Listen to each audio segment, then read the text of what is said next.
So now that our quilt top is finished and all nice and pressed, it's time to do the borders. So you're going to sew your strips together end to end.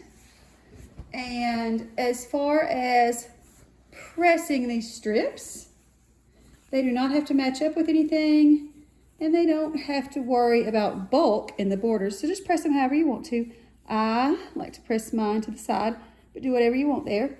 And then you'll need to subcut the strips into the length that you need for your borders. And this is actually the tricky part. Is kind of a pain. Your pattern on page 6 is going to tell you to take 3 measurements along the length, 3 measurements along the width.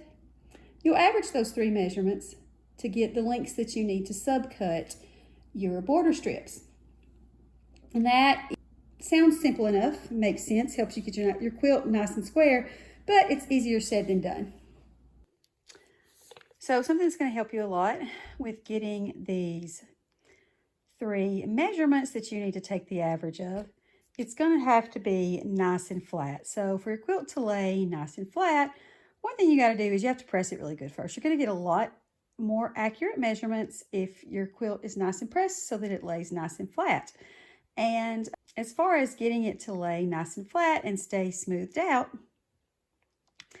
I get much better luck doing that if I lay the quilt on the bed as opposed to trying to lay it on the floor. It also stays smoothed out better on the bed than it would if I tried to lay it on the floor.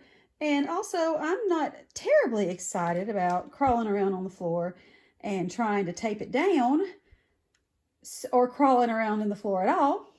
So by laying it on the bed, I'm able to work more at just below waist level or above knee level, not as much bending and a whole lot less crawling around on the floor. And then once that is laid out, I actually just use a regular tape measure to get my measurements from the places that I want to get them. So 3 measurements, I like to take 1 from each side, 1 from somewhere in the middle, and 1 from the other side, average those out. And I will reveal my quilt top later on in the quilt along. I hope this helped.